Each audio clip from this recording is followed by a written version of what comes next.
Attends. Bonjour à toutes et tous, bienvenue en commission logement. Alors, juste par rapport aux collègues, on va faire un point hors des travaux pour vous donner les résultats donc, du sondage par rapport au logement étudiant. Parce que voilà, on n'a pas fixé de point hors des travaux cette fois-ci, mais on le fera dans une semaine. De toute façon, c'est pour les séances qui auront lieu fin mars, donc on a encore le temps.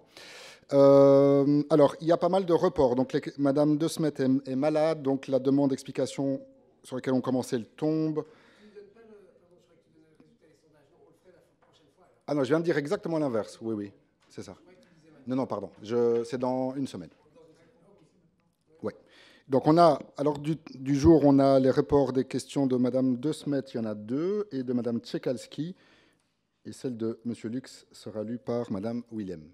Alors on commence avec Madame Maison. Question orale qui concerne les audits des CISP, Evercity, Logement Molenbeekois. La parole est à vous. Merci Monsieur le Président. Bonjour à toutes et à tous. Madame la secrétaire d'État, en 2019, la Société du logement de la région de Bruxelles-Capitale a créé en son sein une cellule d'audit interne s'appuyant sur les conseils fournis par la société de consultance Deloitte. Cette cellule, composée de 2 agents qui ont suivi une formation spécifique, a pour mission d'effectuer des audits auprès des 16 CISP, qui portent sur l'analyse de 7 processus de travail: gouvernance des risques, procédure d'achat, gestion des stocks, remise en état des logements, décompte des charges locatives, arriérés locatifs, gestion des ressources humaines. L'objectif de ces audits est de déterminer dans quelle mesure les CISP bruxelloises parviennent à couvrir les risques inhérents au processus de travail que je viens de citer. Le calendrier prévoyait la réalisation de 2 audits par semaine, et donc l'ensemble des CISP devait faire l'objet d'un audit en l'espace de 4 ans. Conformément à ce calendrier, la cellule audit interne a entamé ses travaux au début de l'année 2020.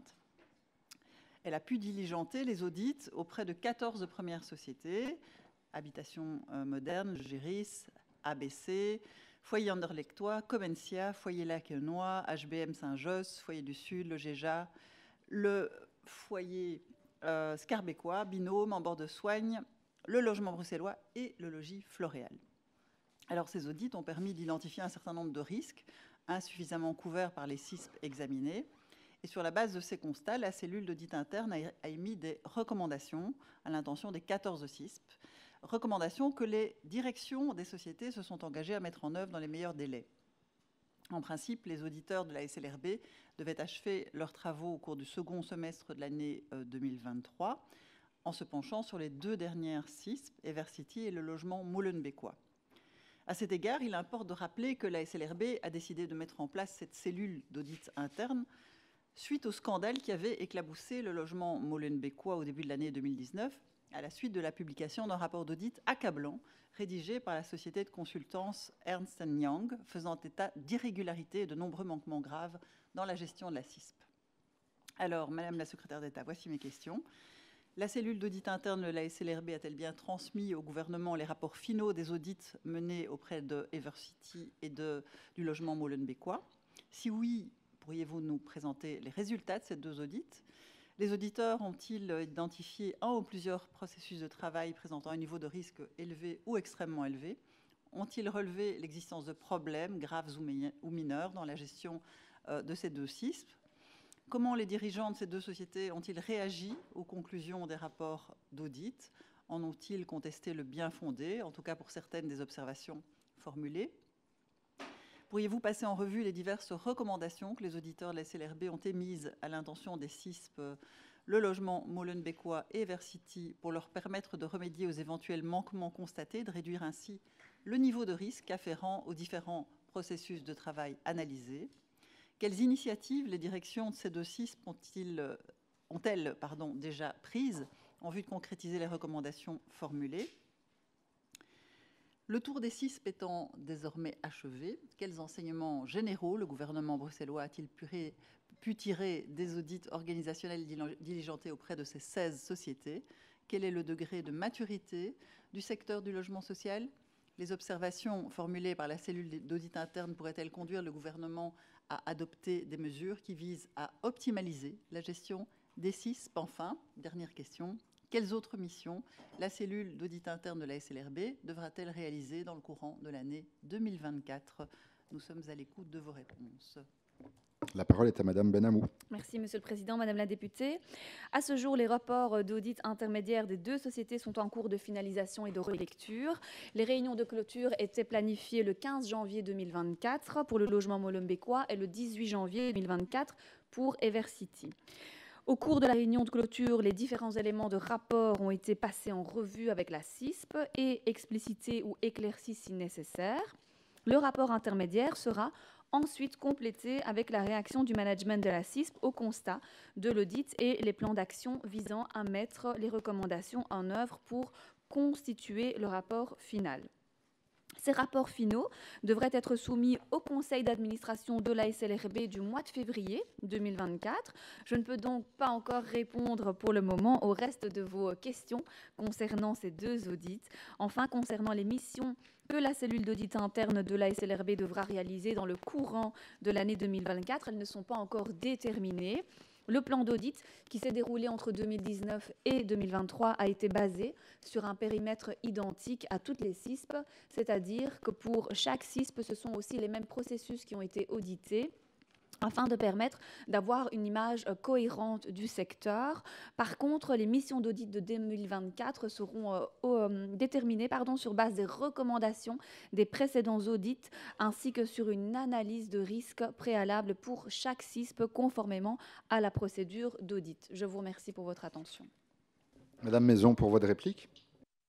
Je vous remercie, Monsieur le Président. Merci, Madame la Secrétaire d'État. Rendez-vous donc mi-février ou fin février, fin février ou début mars, pour vos réponses sur ces deux derniers audits. Merci.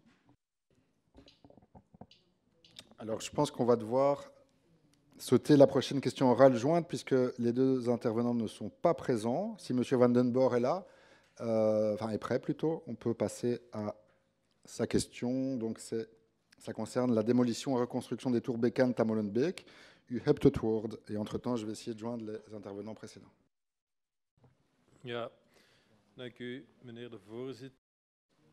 Mevrouw de staatssecretaris, eind juni vorig jaar antwoordde u dat het onmogelijk is gebleken het gebouw van de Beek-kantorens in Molenbeek te laten wonen gedurende de renovatiewerken zoals die oorspronkelijk gepland waren, aangezien de brandweer de meest strikte norm wil toepassen.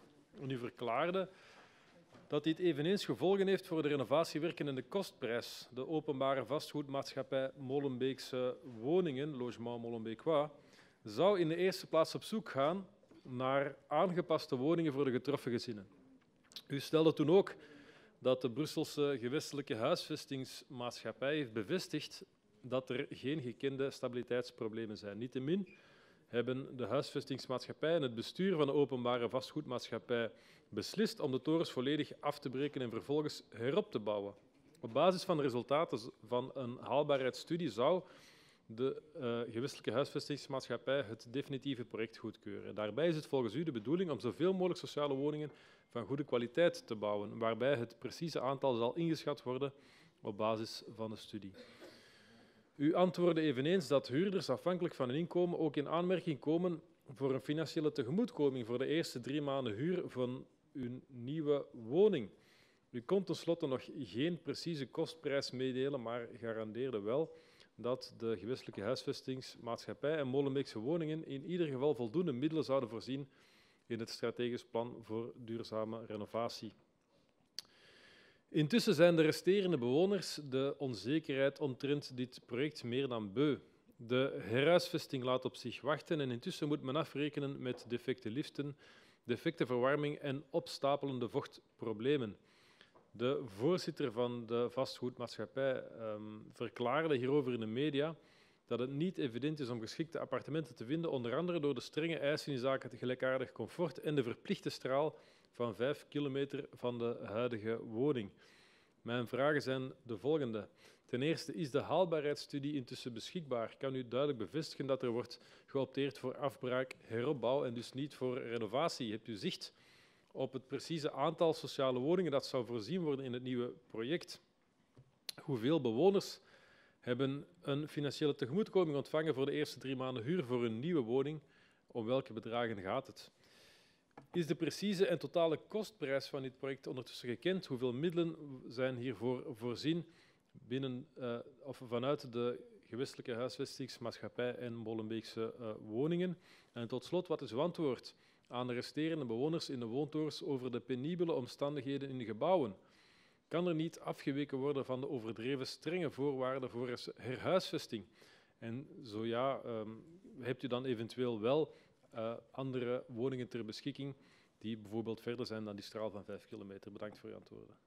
La parole est à la secrétaire d'État. Dank u, meneer de voorzitter.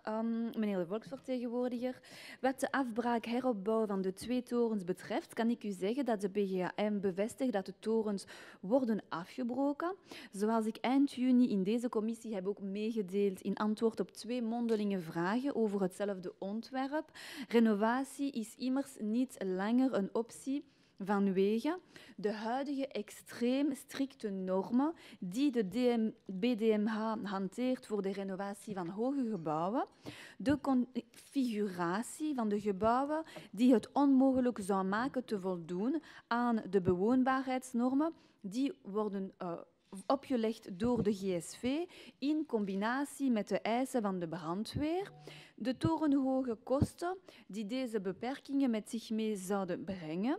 Er zijn verschillende studies uitgevoerd met betrekking tot deze kosten, waarbij verschillende scenario's werden gevolgd. Bovendien is samen met de Molenbeekse woningen en de BGAM een voorstudie uitgevoerd om te bepalen hoe de B-kanttorens er in de toekomst moeten uitzien. Naar aanleiding van de conclusies van deze studies zijn de BGAM en de bouwmeester overeengekomen om alle instanties die activiteiten uitoefenen binnen de perimeter van de B-kanttorens samen te brengen om de toekomst van de site te bespreken. Verschillende gewestelijke en gemeentelijke instanties zijn immers bij dit project betrokken. Namelijk de gemeente, Sint-Jans-Molenbeek, CityDev, Leefmilieu, Brussel, de MIVB, de Molenbeekse woningen, de bouwmeester en de BGAM. Aangezien elk van hen aan zijn eigen project werkt, kan het idee van overleg tussen de verschillende partijen alleen maar gunstig zijn om tot een globale visie en samenhangend project voor de toekomst van de wijk te komen.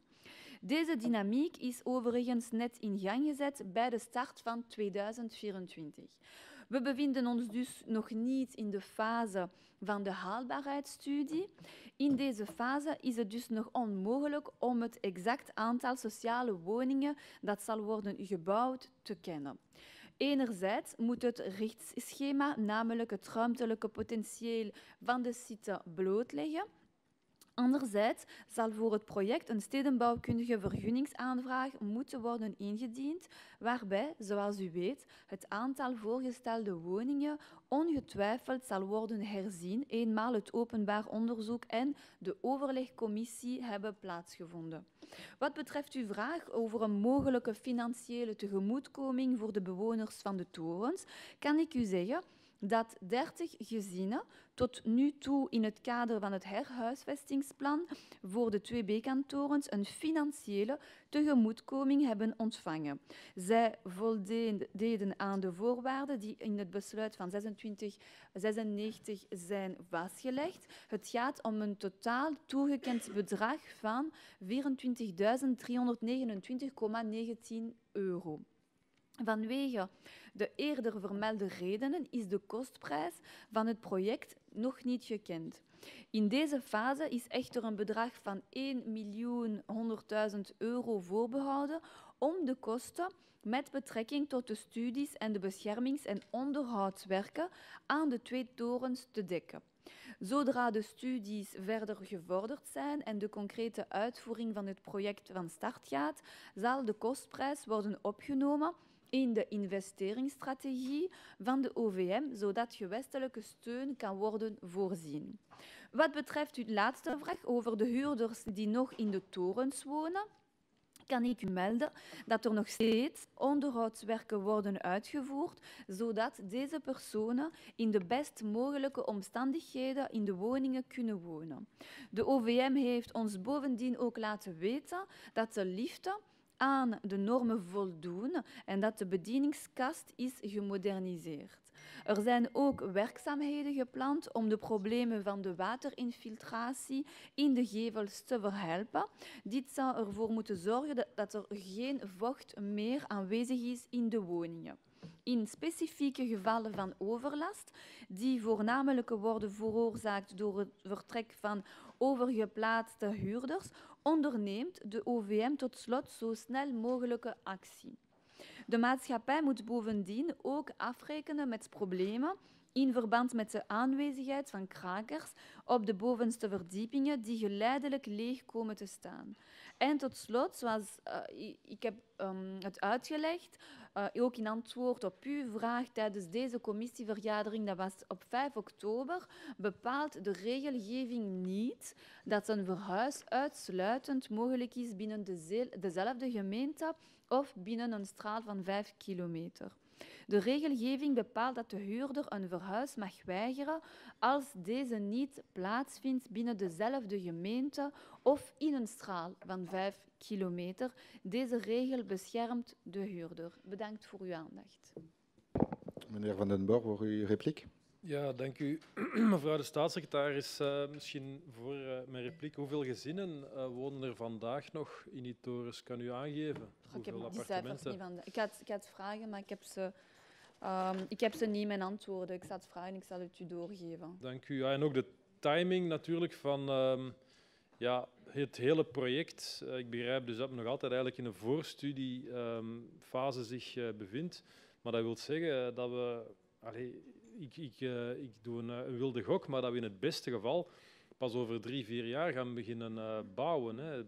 En dan is toch wel de fundamentele bedenking dat die problemen, waar ik opnieuw melding van maak, en u verwijst er zelf naar in uw antwoord, dat die niet nieuw zijn, hè, dat dat alles behalve nieuw is, hè, dat die problemen eigenlijk jarenlang gekend zijn, maar dat er veel te weinig is tegen gedaan. En we hebben het hier over de oudste sociale woningen van Logement Molenbeek-Waa. En de getuigenissen, ja, die spreken boekdelen. Hè. De foto's die zijn er, de getuigenissen zijn er. Die appartementen en die gebouwen zijn gewoon in totaal slechte staat. En ja, er moeten fundamentele vragen worden gesteld of men die eigenlijk wel veilig nog zijn, hè. Veilig om in te wonen. Hè. Als we het hebben over brandveiligheid, het probleem waarom dat ze niet zouden kunnen gerenoveerd worden, dan moet toch de vraag ook worden gesteld, ja, zijn die in huidige staat wel nog veilig, die gebouwen? U zegt eveneens, er zitten vandaag krakers in de bovenste verdiepingen. Ook dan denk ik dat moet toch een enorm risico zijn voor de bewoners die daar nog wonen in die gebouwen. Hè. Krakers, dat gaat helaas gepaard met zeer veel overlast. Dat zijn vaak mensen die de regels gewoon niet respecteren. En ook, dat toont de realiteit ook vaak aan, oorzaak zijn van woningbranden. Hè. Dus ook hier denk ik, je zit men toch op een opeenstapeling denk ik, van risico's en die gekend zijn, genoegzaam gekend zijn bij u, maar ook bij de Logement Molenbeek-Waa. En ik heb niet de indruk dat men daar echt wel de urgentie van inziet. Want nogmaals, in het beste geval gaat men over 3-4 jaar gaan afbreken en opnieuw bouwen. Dus ik zou toch willen aandringen om dat met veel meer ernst te bekijken en zo nodig die mensen die daar nu nog wonen ter herhuisvesten en die gebouwen te verzegelen. Want het zou toch een absolute ramp zijn, moest er daar nu echt iets mislopen, wetende dat er eigenlijk grote structurele problemen zijn in die gebouwen. Alors l'incident est clos. On revient en arrière pour les questions orales jointes de messieurs Haïdar et Mampaka à propos des logements, des immeubles de la STIP transformés en logements sociaux. Je donne d'abord la parole à monsieur Haïdar. La parole est à vous. Merci, monsieur le président. Dank u, meneer de voorzitter.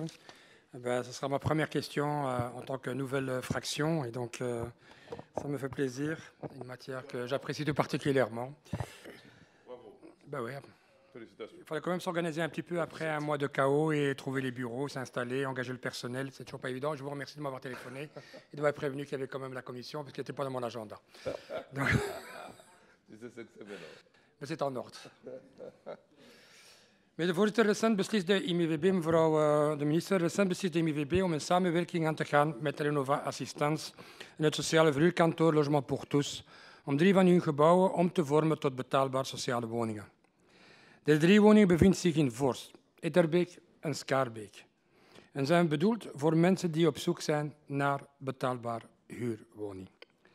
Betaalbaar wonen in Brussel is een pijnpunt. Het betalen van huur neemt een grote hap uit het budget van de Brusselse gezinnen en de wachtlijst voor sociale woningen is zeer lang. Ik ben daarom zeer tevreden met dit initiatief. Ik ben zeer tevreden met dit initiatief van de IMVB dat ermee nadenkt over de oplossing rond betaalbaar wonen. Dit samenwerkingsproject leidt te voldoen aan zowel de behoeften van de IMVB als aan de behoeften van de mensen die wachten op sociale woningen. Het draagt bij aan de economische, ecologische en sociale ontwikkeling van Brussel en kan als een mooi voorbeeld dienen voor andere instanties in het gewest. Zoals jullie weten is de wachtlijst voor sociale woningen zeer lang. Mijn fractie is daarom zeer tevreden met dit initiatief dat mee nadenkt over oplossingen rond betaalbaar wonen. Dit project met IMVB is immers een eerste stap voor interessante samenwerking waarbij gewestelijke instellingen mee betaalbare huurwoning ter beschikking stellen. Ongetwijfeld zijn er nog andere gewestelijke instellingen met een eigen patrimonium dat in aanmerking zou kunnen komen voor gelijkaardige projecten. Ik ga ervan uit dat de IMVB hoogstwaarschijnlijk nog andere panden in haar portefeuille heeft die in aanmerking zouden kunnen komen voor gelijkaardige projecten. Daarom stel ik u graag, mevrouw de minister, de volgende vragen.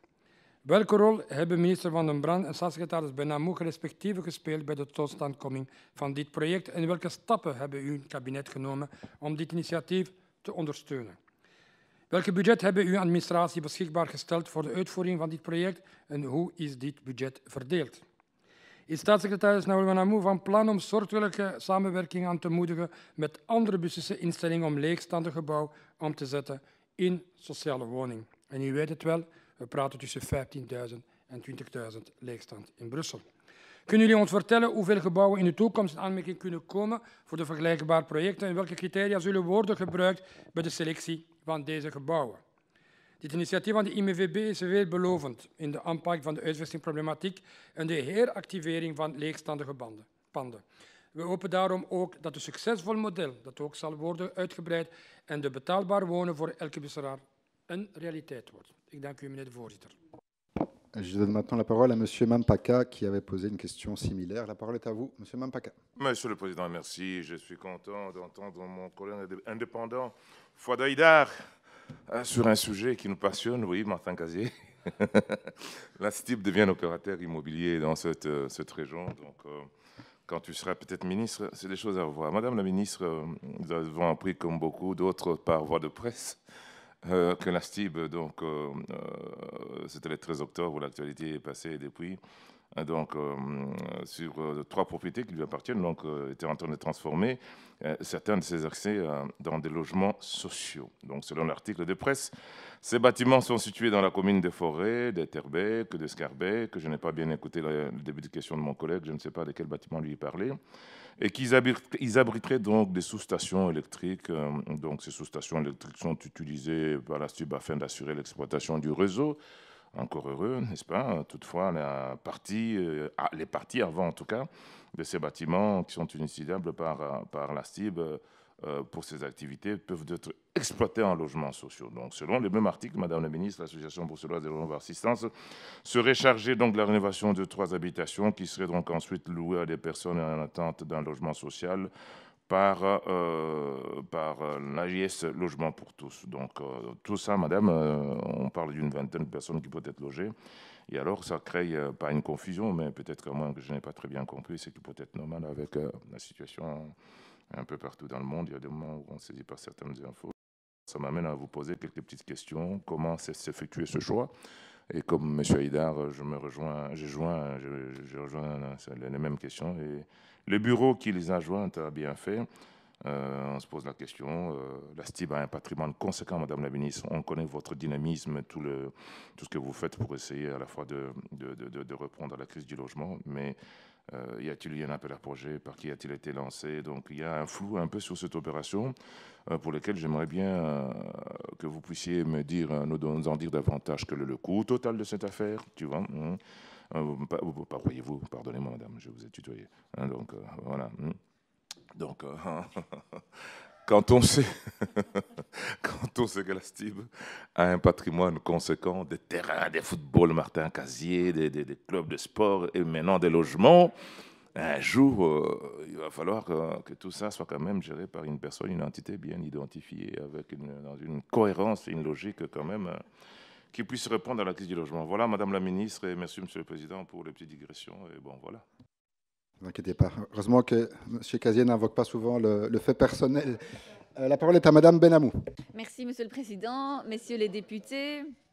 Merci pour vos questions. Afin de pouvoir répondre, j'ai pris contact avec ma collègue Elke van den Brandt, qui exerce la tutelle sur la STIB et qui m'a fourni les éléments de réponse suivants. Les missions de la STIB est bien plus large qu'assurer le transport public dans la capitale. La société bruxelloise a également un rôle sociétal à jouer en notre région, où les crises sanitaires et énergétiques ont poussé ces dernières années de plus en plus d'habitants dans la précarité.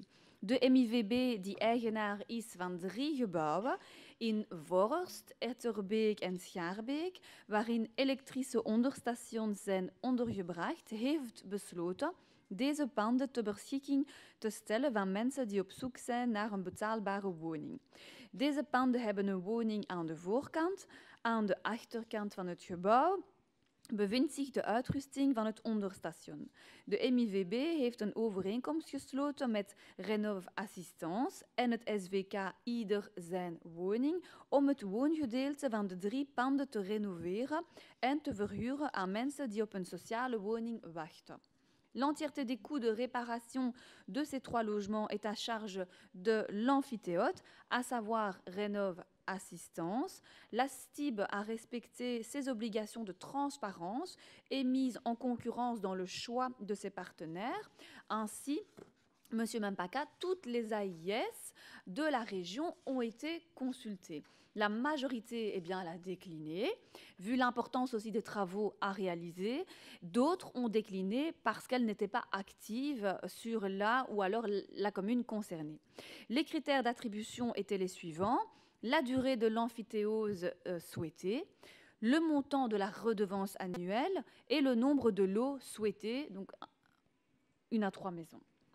L'ASBL Renov Assistance se charge de la rénovation des 3 maisons qui ont été ou seront mises en location par l'AIS Logement pour tous. L'habitation située à Forêt est transformée en une maison unifamiliale de 3 chambres. L'habitation située à Schaarbeek, elle est transformée en un appartement d'1 chambre et un appartement de 2 chambres. L'habitation située à Etterbeek, elle est transformée en un duplex de 3 chambres, un appartement de 2 chambres et un appartement d'1 chambre, soit alors en fait des logements qui sont rénovés pour 20 personnes. Les locataires sont choisis par les services sociaux, partenaires de l'AIS. 2 appartements sont notamment mis en location dans le cadre de l'action 27 du plan d'urgence logement, destiné à augmenter le nombre de logements aux personnes sans chez soi. Meneer Aïdar, het kabinet van Elke van den Brandt heeft me overigens laten weten dat ze andere mogelijke opties met de MIVB aan het onderzoeken zijn. Concernant le coût des rénovations, je souhaiterais ajouter un élément. Ces rénovations sont réalisées sans aucun investissement de la part de la STIB et la durée de l'amphithéose a été calculée pour lui permettre de percevoir alors un loyer modique compte tenu de l'affectation sociale de ces immeubles. Malgré un renchérissement considérable du coût de la construction en cours du chantier, aucune compensation n'a été demandée par Renov Assistance, qui non seulement a supporté tous les imprévus inhérents à une quasi-reconstruction, mais en plus a été pénalisé aussi par un retard quasi de plusieurs mois à cause de la pandémie et les problèmes d'approvisionnement des matériaux de construction que l'on a connus. Ces retards a eu comme conséquence aussi de devoir reculer alors de plusieurs mois la mise en location et devoir donc diminuer autant la perception aussi des loyers. Voici les informations que je pouvais vous donner. Je vous remercie. Je redonne la parole aux 2 orateurs. D'abord, Monsieur Haïdar. Merci, Monsieur le Président. Moi, je voulais juste par rapport à la question numéro 3, est-ce qu'il y a d'autres communes ou des partenaires qui avaient des bâtiments vides sur lesquels vous pouvez calquer ce genre d'initiative, puisque ici on parle de la STIB. J'avais posé la question pour savoir si on a d'autres possibilités, puisque pourquoi est-ce qu'on s'est calqué sur la STIP avec cette association, avec Renault Assistance, et pourquoi Renault Assistance ne demande-t-elle pas d'autres possibilités? Parce qu'il y a tellement de logements à Bruxelles, je veux dire, même qui appartiennent à des propriétaires communaux, pourquoi est-ce qu'ils ne travaillent pas avec eux? Parce qu'il n'y a pas de demande? C'est parce qu'il y avait quelque chose. Parce que je me demandais pourquoi là, pourquoi spécialement avec la STIP, alors qu'il y a tellement de bâtiments vides à Bruxelles. Comme je l'ai dit, la STIB en fait a fait un appel à tous les AIS et c'est Rénov Assistance qui a répondu. Comme je l'ai dit aussi, pour des choix qui étaient compliqués, liés aux travaux, au budget, etc. etc. Et donc c'est Rénov Assistance qui s'est montré disponible. À savoir, est-ce que d'autres bâtiments sont disponibles? Je n'ai pas ces infos, mais ce que je peux vous dire, c'est que si d'autres projets devaient à un moment donné être proposés par la STIB, voilà, je n'y verrai en tout cas pas de mon côté quelque chose de négatif. Je trouve ça assez positif. Voilà, c'est assez rare et pourquoi pas. Merci beaucoup. Monsieur Mampaka. Merci, Monsieur le Président, Madame la Ministre. Justement, M. Heider, la même préoccupation que la mienne, pour avoir été échevin de la régie foncière à la ville de Bruxelles, avoir constaté qu'il y a plusieurs opérateurs.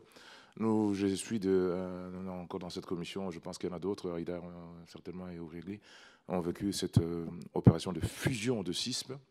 Trop d'opérateurs, 33 à l'époque, sans compter tous les autres. Donc aujourd'hui, voilà la STIB qui prend l'initiative, alors que vous êtes dans le même gouvernement. Je ne vous le reproche pas, mais je pense qu'il y a besoin de rationalisation pour une question d'efficacité. Si vous restez ministre du Logement, ce que je vous souhaite de tout cœur, vous le savez très bien. Donc je pense que dans un programme d'un gouvernement à venir, il y a besoin, comme dit Heider, d'aller revoir tous les potentiels. Il y a des patrimoines publics, des sociétés publiques ou privées ou d'autres, publiques, pardon, en région Bruxelles-Capitale, où on pourrait un jour faire ce qui est nécessaire, ce qu'on appelle un cadastre de tous les bâtiments publics potentiels dans lesquels on pourrait, comment dirais-je, mener des projets comme celui-là. Donc on reste toujours, on félicite l'initiative telle qu'elle a été faite, mais franchement, ce serait bien qu'à un moment donné, il y ait un seul décideur, à un moment donné, surtout lorsqu'il s'agit d'un patrimoine public régional. Je trouve qu'ici, ce qui a été fait était bien, mais pourquoi pas l'accélérer pour gérer ce projet et le confier à une CISP.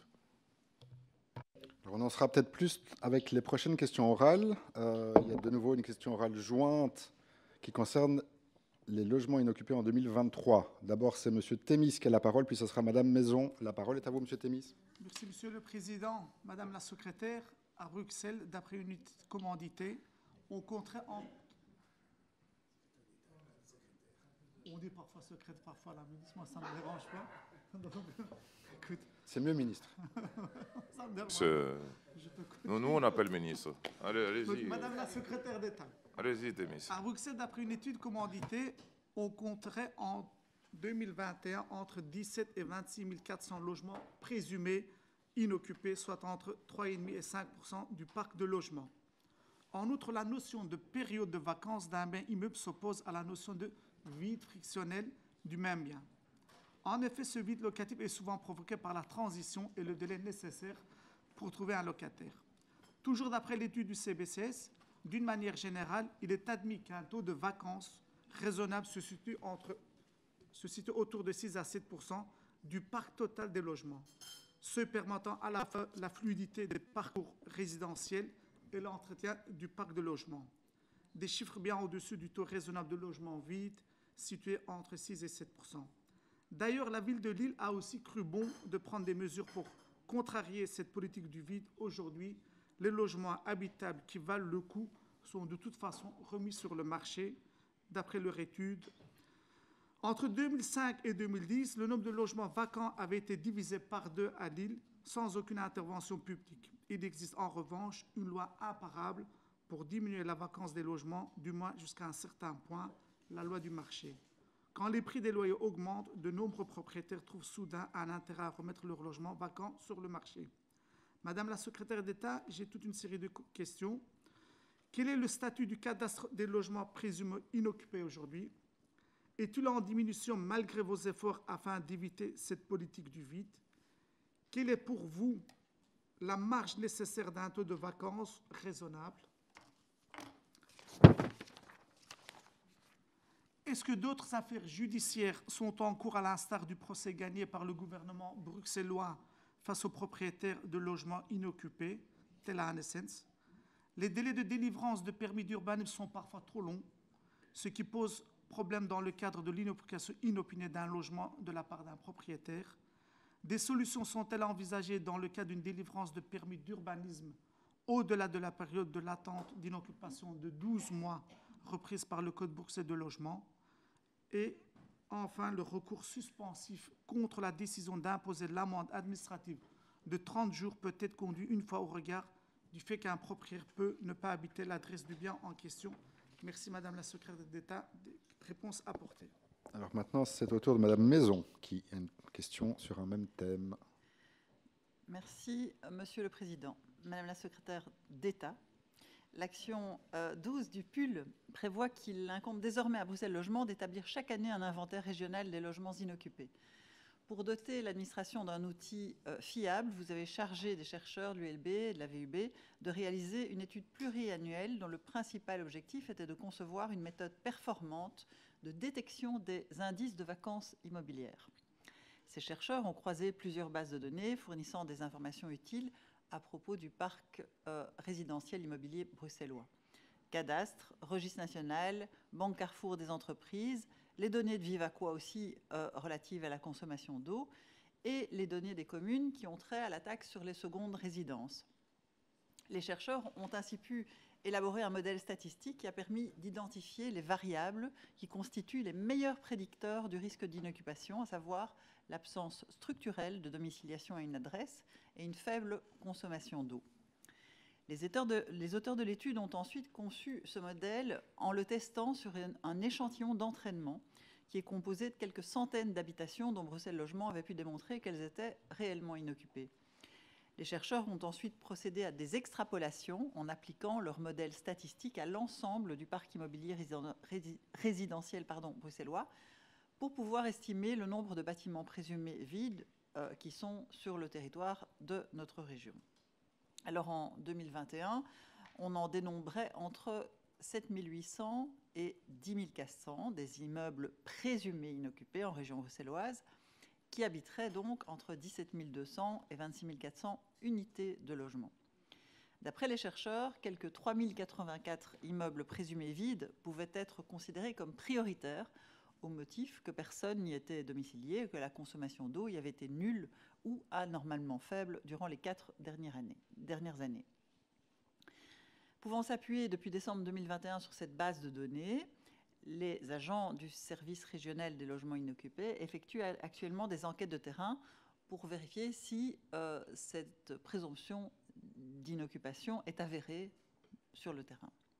Ils pourront ainsi établir l'inventaire régional des logements inoccupés qui sera transmis aux communes pour que celles-ci entreprennent ensuite des actions qui visent à remettre ces biens sur les marchés acquisitifs ou locatifs.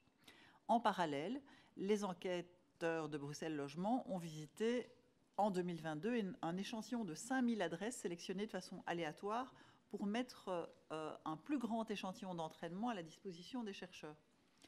Ces derniers ont ainsi pu s'attacher à affiner leur modèle statistique, ce modèle qui devrait à terme permettre de distinguer la vacance immobilière transitoire de la vacance immobilière structurelle pour pouvoir classer les bâtiments en fonction du niveau de risque présumé d'inoccupation. En principe, l'étude devait être finalisée à la fin de l'année dernière, donc en décembre 2023. Alors, voici mes questions, Madame la secrétaire d'État. Les chercheurs vous ont-ils bien transmis le rapport final de l'étude consacrée à l'élaboration d'un cadastre régional des logements inoccupés? Si oui, pourriez-vous nous en présenter les principaux enseignements? Les chercheurs ont-ils dû apporter des modifications à leur modèle statistique pour le recalibrer? Ont-ils pu actualiser leur estimation du nombre d'immeubles présumés inoccupés et du nombre d'unités de logement que ceux-ci abritent? Les chercheurs vous sont-ils parvenus à distinguer la vacance immobilière transitoire de la vacance structurelle? Alors, sur les 3084 immeubles présumés vides qui avaient été jugés prioritaires par les chercheurs dans leur premier rapport, combien ont-ils été visités par les enquêteurs du service régional des logements inoccupés depuis décembre 2021? Combien de constats d'inoccupation ont-ils été dressés dans le cadre de ces enquêtes de terrain? Pourriez-vous nous indiquer le nombre d'immeubles contrôlés de façon prioritaire pour lesquels Bruxelles Logement a initié une procédure administrative pouvant déboucher sur l'infliction d'une amende au propriétaire concerné. Les communes ont-elles déjà pris certaines initiatives en vue de convaincre les propriétaires de remettre ces biens inoccupés sur le marché? Et enfin, pourriez-vous, comme vous l'avez fait déjà en débat budgétaire à l'époque, pourriez-vous dresser un état des lieux des premières tentatives de mise en œuvre du droit de gestion publique? Merci déjà pour les réponses que vous nous apporterez. La parole est à Madame Benamou, secrétaire d'État. Merci, Monsieur le Président. Alors, Mesdames et Messieurs les députés, concernant l'étude de l'ULB relative au logement inoccupé, le rapport final ainsi que sa présentation sont attendus pour la fin du mois de janvier. Donc, mercredi prochain, j'aurai une présentation des chercheurs et donc je ne suis pas en mesure de pouvoir vous répondre à toutes vos questions pour le moment. Concernant la question de Madame Maison sur les enquêtes prioritaires, je peux vous informer que sur les 3084 immeubles jugés prioritaires en 2023, à savoir les logements pour lesquels il y a une absence de consommation d'eau et aucune domiciliation, la cellule contrôle des logements inoccupés a pu contrôler 1093 logements. Sur ces 1093 logements prioritaires, 120 d'entre eux ont fait l'objet d'un constat d'inoccupation entraînant l'envoi d'un avertissement au propriétaire et donc ainsi l'ouverture d'une procédure administrative.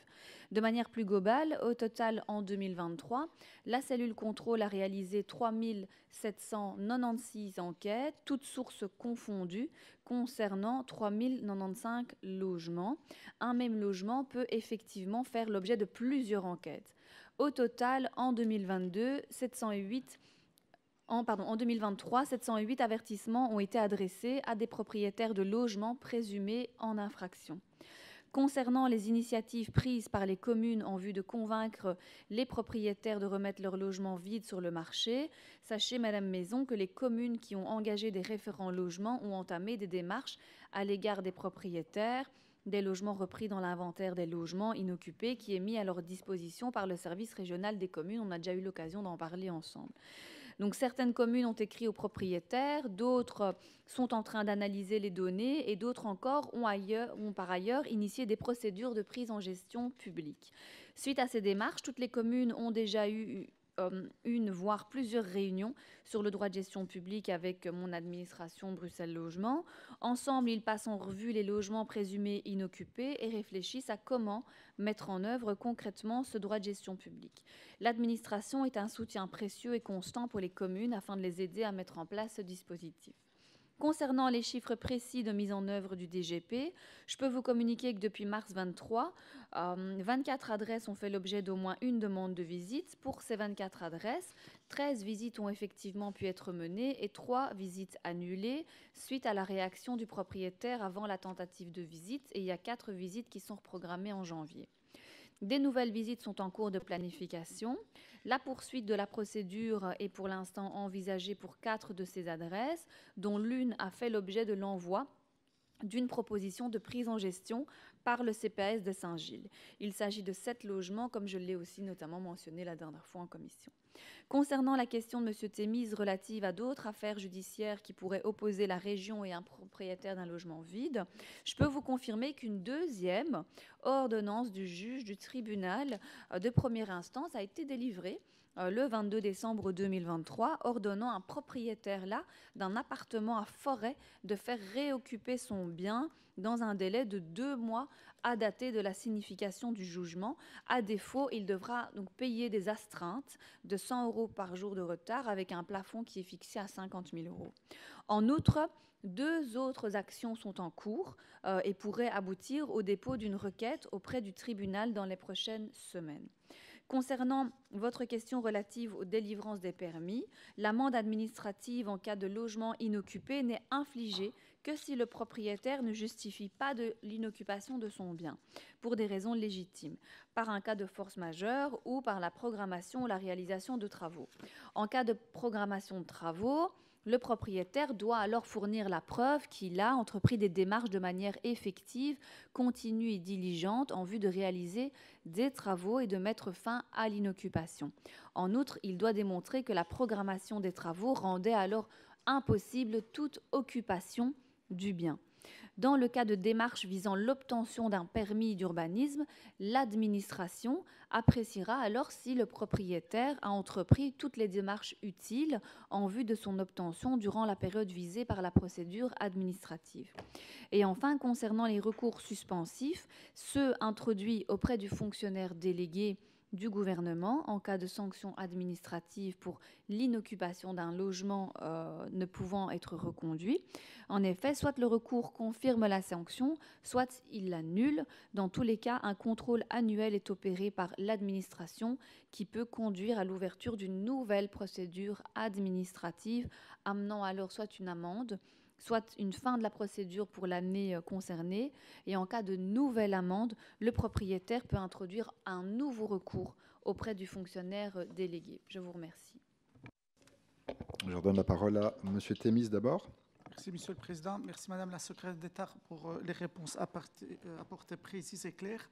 Mais si vous le permettez, je voudrais revenir sur un sujet que je trouve qu'il faudra à un moment donné trouver également une solution. Ce sont donc les procédures de logement inoccupé transmises par les communes à l'inspection du logement. Et on constate de plus en plus que ce recours prend de l'ampleur, étant donné que lorsque la commune constate que ce logement est inoccupé, mais taxe, donc provoque une amende allant donc à des milliers d'euros, mais également l'inspection du logement. Donc il y a une double taxation par rapport à des propriétaires que je pense ne savent plus à qui s'adresser. Et d'ailleurs, des exemples, je vous en ai donné aussi. D'ailleurs, j'ai même discuté donc, à la ville de Bruxelles, où je suis conseiller communal, qu'à un moment donné, il faut trouver une solution. Et soit on paye l'amende à la région ou à la commune concernée, mais évitons de grâce de faire payer deux fois donc, ces petits propriétaires qui, à un moment donné, ne savent plus donc, aller vers qui et à qui payer. Et je pense qu'il y a plusieurs communes qui sont concernées en région bruxelloise. Et le citoyen donc, est perdu par rapport à ça. Donc, à un moment donné, je pense vraiment que vous devez prendre donc, votre bâton de pèlerin et dire aux communes concernées, soit c'est l'inspection du logement donc, qui est donc, l'autorité donc, à percevoir ces amendes, ou la commune, ou alors annuler d'un des côtés. Merci, Madame la secrétaire d'État. Alors, Madame Maison, pour votre réplique. Merci, Monsieur le Président. Merci, Madame la secrétaire d'État. Alors, la réponse est évidemment partielle, puisque les chercheurs vont remettre leurs travaux fin de ce mois. Donc, je reviendrai vers vous ultérieurement. Juste quelques mots pour dire que je vous encourage à poursuivre dans la méthode que vous avez amorcée largement depuis 2021. Je crois que c'est super important de pouvoir recenser le nombre de logements d'abord présumés, mais aussi réellement inoccupés sur le territoire de notre région. Il y a énormément de fantasmes qui courent sur le sujet. Il y a des gens qui disent arrêtez de construire, arrêtez de donner des logements en AIS, etc. Il y a plein de logements inoccupés. Il y a des communes entières, j'ai déjà lu, des communes entières de logements inoccupés. Et là, vous avez objectivé les choses avec les chercheurs. Et on peut voir que même par rapport aux données initiales, entre 7 000 et 10 400, il y en a 3 084 qui ont été recensés comme étant réellement présumés inoccupés sur base d'indices sérieux. Donc voilà, je crois que c'est important d'objectiver le phénomène pour pouvoir ensuite affiner les outils pour rendre effectivement le logement abordable en région bruxelloise. Juste une petite réserve. Sur les 3 084 présumés inoccupés, vous nous avez dit, si j'ai bien compris, qu'il y en avait 1090 qui avaient été effectivement visités. Bon, ça fait 2 ans et ça ne fait qu'un tiers. Je crois que c'est important d'agir vite lorsqu'on se trouve face à un logement inoccupé, parce que c'est vrai que les situations peuvent évoluer. Et c'est important, pour recenser, de pouvoir effectivement agir au plus vite et faire ces enquêtes de terrain le plus rapidement possible pour pouvoir objectiver les choses. Et pour le reste, nous reviendrons évidemment, comme pour la question précédente, mi-mars. Merci, Madame la secrétaire d'État. Madame Benamou. Juste pour rebondir sur la double taxation faite par la région et par certaines communes, la région prend ses responsabilités sur la question de la lutte contre les logements inoccupés. On laisse évidemment toujours le temps aux propriétaires de pouvoir répondre et de pouvoir prouver pourquoi est-ce que le logement a été inoccupé. Et donc, on inflige des amendes uniquement lorsqu'il n'y a aucune réponse de la part d'un propriétaire aux demandes et aux courriers envoyés par l'administration et donc qui justifient l'inoccupation. Après, il y a aussi ce qu'on appelle l'autonomie communale et donc la région n'a pas à s'immiscer dans les décisions communales lorsqu'elle estime nécessaire d'infliger une espèce d'amende liée à la lutte, au logement inoccupé. C'est vraiment une priorité. Il faut pouvoir lutter contre ça à Bruxelles, pour toutes les raisons aussi que vous connaissez. Je suis certaine que vous êtes sensible sur la question, mais on est évidemment toujours aussi sensible et à l'écoute des propriétaires lorsqu'ils effectuent des travaux et pour lesquels, par exemple, comme vous l'évoquez, des demandes de permis d'urbanisme sont en cours et que ça prend du temps. Tout ça est prévu aussi pour que les administrations soient aussi souples sur ces questions-là et comprennent que les demandes sont en cours. Mais quand on n'a aucune réponse au bout de quelques années, que le logement est inoccupé, abandonné et qu'il n'y a aucun travaux qui est fait, qu'on ne répond pas au courrier, c'est aussi un manque de responsabilité de la part du propriétaire. Nous, on veut qu'ils agissent en bon père de famille. Et alors, oui, à un moment donné, il y a des amendes qui seront infligées, mais l'autonomie communale prime et la région ne peut pas interférer dans les décisions qui sont prises au niveau de la commune. Et donc oui, Madame Maison, il était en effet pour moi hyper important dès mon entrée en fonction d'objectiver tout ça parce que des chiffres, on en entend partout, par tout le monde. Et je vous avoue que j'étais aussi assez stupéfaite en fait à mon arrivée de voir qu'aucune étude n'avait jamais été commandée. Et donc ça, c'était la base en fait pour moi. Dès mon entrée en fonction, c'était d'abord de commencer par ça. Alors c'est vrai que ça a pris du temps parce qu'il a fallu quand même quelques années. Bon, après c'est vrai que le Covid est passé par là. Mais voilà, donc semaine prochaine, une présentation sera faite par les chercheurs et on va affiner ces chiffres-là et donc peut-être mettre fin finalement à ce fantasme que certains profanent comme profèrent, comme la solution unique et ultime pour lutter contre la pénurie de logements abordables à Bruxelles. Après, évidemment qu'il faut continuer le travail dans ce sens-là, mais je ne pense pas que ce soit la seule et unique solution. Je vous remercie. L'incident est clos. Alors, on passe maintenant à la question orale de M. Roberti concernant la reconversion du site Beaulieu. Pardon ? C'est pas M. Roberti ? Si, Oui. C'est moi, c'est bien moi. Merci beaucoup, Monsieur le Président. Madame la secrétaire d'État, donc en 2022, le gouvernement a approuvé le plan d'aménagement directeur Herman de Brou. Et ce projet porte notamment sur le redéploiement urbanistique d'une série de sites en accroche, de Mai, Beaulieu, Delta, Mikils. Et évidemment, la mise en œuvre de ce PAD va modifier en profondeur ces différentes zones, tant en ce qui concerne l'implantation que le gabarit des constructions, qu'en ce qui concerne leurs affectations, puisque le PAD vise à favoriser une mixité des fonctions et d'introduire par ce biais la fonction résidentielle, donc le logement, dans différentes zones qui étaient jusqu'à présent occupées par des bureaux, des commerces ou des équipements. Ainsi, le PAD rend possible la réalisation d'environ 150 000 m² de logements, soit environ 1 500 logements sur le périmètre concerné. Et la très grande majorité de ce périmètre se situe sur le territoire de la commune d'Oderghem. Or, Oderghem, actuellement, ne dispose d'un taux de logement à finalité sociale qui n'est que de 6,5%, soit l'un des taux les plus bas de la région bruxelloise, situé bien loin de l'objectif régional visant à atteindre 15% par commune. Alors, le projet de PAD constitue une opportunité rare, en fait unique, à ne pas manquer pour développer des logements socialement accessibles dans une commune en forte carence. Toutefois, de manière surprenante, la première version du PAD, qui avait été approuvée sous la législature précédente sur proposition du ministre-président, ne contenait aucun objectif en matière de création de logements publics. Plusieurs acteurs du dossier n'avaient pas manqué de le remarquer et dans le cadre des enquêtes publiques et demander que le tir soit rectifié. Et je suis moi-même intervenu à plusieurs reprises en commission du développement territorial pour souligner ce manquement. Monsieur le ministre-président nous a finalement indiqué que l'objectif serait de minimum 50% de logements à finalité sociale sur les terrains dont la région est propriétaire, à savoir les sites Triangle et Delta, ce qui était évidemment un pas en avant à souligner.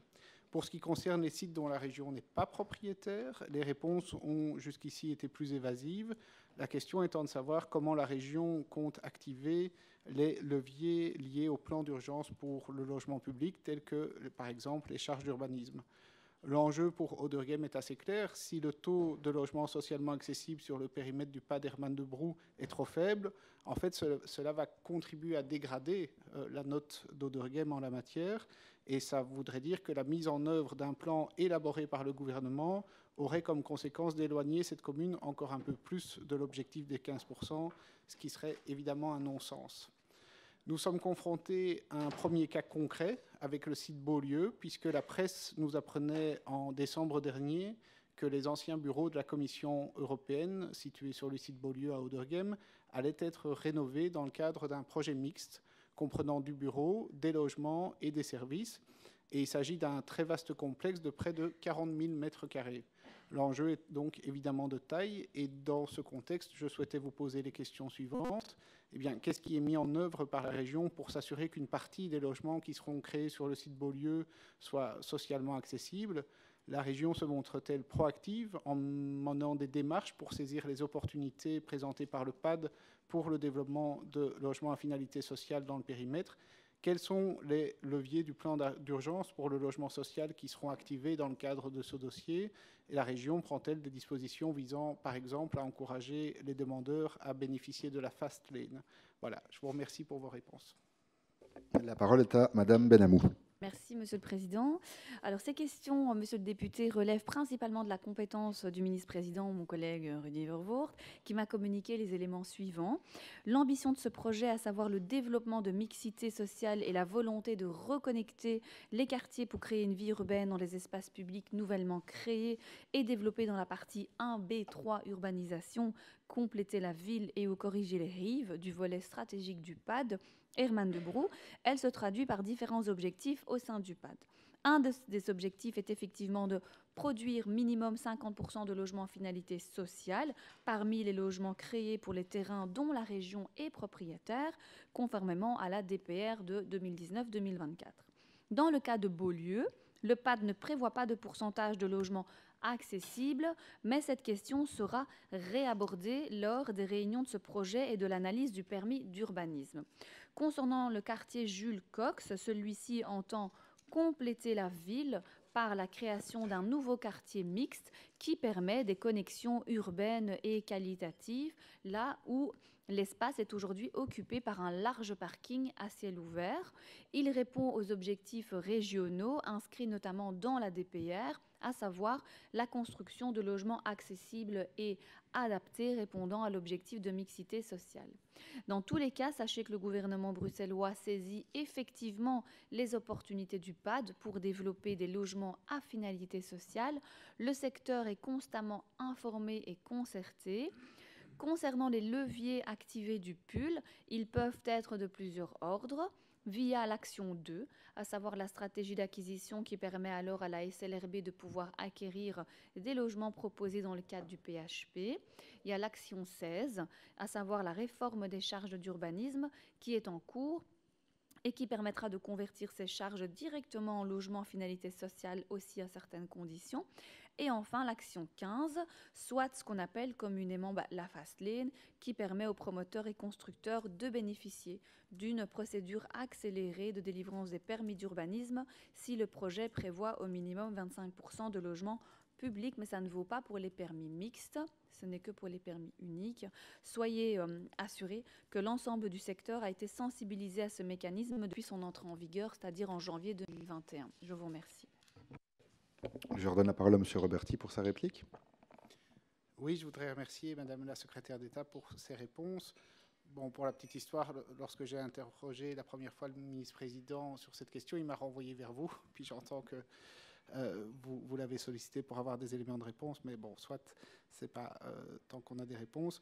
Moi, je pense qu'il y a cette opportunité, quand il y a 40 000 mètres carrés, vous avez plusieurs outils, vous les avez cités, et je pense qu'effectivement, il faut poursuivre la concertation avec le secteur, parce que s'il n'y a que du logement privé dans ces 40 000 mètres carrés, on sera passé à côté d'une opportunité, et c'est la première dans le quartier, puisqu'il y a d'autres sites en accroche dans le quartier qui vont se développer. Et donc, je vous encourage vraiment à poursuivre les contacts avec les secteurs et à chercher à utiliser l'un ou l'autre outil du PUL pour pouvoir avoir un résultat. Parce que, comme je le disais, sinon, on risque en fait d'avoir un quartier de logement purement privé et dans le cadre d'une commune qui est déjà en carence, et donc ce serait des opportunités manquées, mais on va continuer à suivre ça au fil du temps et à s'intéresser donc à la demande de permis dans le cadre de ce projet. Je vous remercie. Alors, je donne maintenant la parole à Madame Willems, donc qui Willems, pardon, excusez-moi. Oui. Madame Willems qui remplace Monsieur Lux et qui va poser la question orale concernant l'actualisation du plan stratégique de rénovation énergétique PSRD 2022-2031 de la SLRB. Ouf. Voilà. Merci, Monsieur le Président. Madame la Secrétaire d'État, la rénovation et l'amélioration de l'efficacité énergétique des logements sociaux est au cœur des préoccupations du gouvernement depuis le début de la législature. Ainsi, l'action 5 du PUL rappelait que la rénovation des logements vise non seulement à améliorer leur qualité, mais aussi à réduire les charges locatives pour les locataires, un aspect crucial pour les ménages à revenus modestes.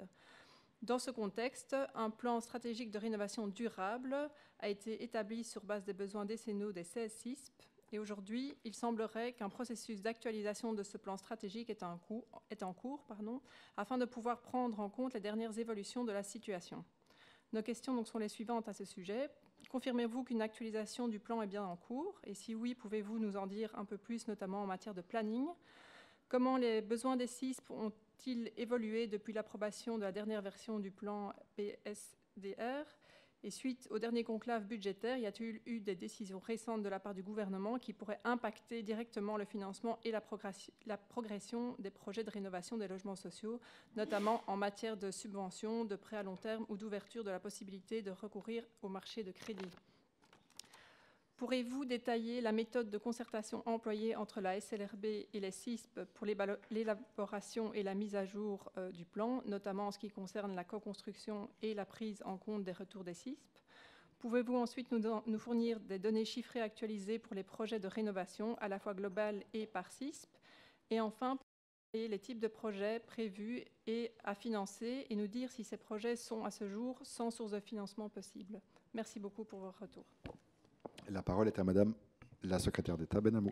Merci, Monsieur le Président. Madame la députée, conformément à l'arrêté du 14 juillet 2022 relatif au financement des rénovations du logement social en région bruxelloise, une actualisation du PSRD a été approuvée par le CA de la SLRB, c'était le 21 décembre dernier. Concernant votre deuxième question, le plan 2023, il n'a pas fondamentalement changé par rapport à l'an dernier au niveau des projets sélectionnés. Les modifications sont surtout centrées sur des augmentations budgétaires. Les besoins budgétaires nouveaux s'expliquent notamment par le renforcement d'exigences techniques, notamment celles transmises par le SIAMU, l'affinement des projets aussi au fil des processus, et l'augmentation de l'indice ABEX, malheureusement. Concernant les décisions prises suite au dernier conclave budgétaire, sachez que l'actualisation du PSRD faite en décembre et la future actualisation pour 2024 doivent tenir compte d'une suppression des prêts à long terme non encore engagés et de l'impossibilité d'octroyer de nouveaux prêts suite aux restrictions budgétaires. Concernant la méthode de concertation utilisée pour la mise en place du PSRD, tout comme pour son élaboration, l'actualisation de celui-ci a été préparée avec le secteur et s'est concrétisée d'abord par une circulaire présentée alors aux directeurs généraux et techniques des CISP. L'association du secteur à la préparation de l'actualisation du plan rentre aussi dans le plan de co-construction avec les CISP voulus notamment par la SLRB, ce qui a d'ailleurs permis d'aboutir au succès au premier PSRD qui datait de 2022. Par ailleurs, la SLRB a préparé des supports de réponse standardisés, ce qui a été aussi un gage de bonne compréhension mutuelle, d'objectivité et d'exploitation des données avec le gain de qualité aussi qui en découle. Sur ces bases, des réunions ont alors été tenues avec chacune des CISP et les équipes aussi des directions patrimoine et financières de la SLRB afin de s'accorder sur la finalisation et l'actualisation pour une présentation alors au CA de la SLRB. Concernant les données chiffrées demandées, un tableau a été envoyé au secrétariat de la commission à l'instant. Quant au type de rénovation, il y a 163 projets de rénovation complète ou inférieure, ce qui concerne 8275 logements pour alors un montant estimé de 900 79 274 non, 979 274 306 euros.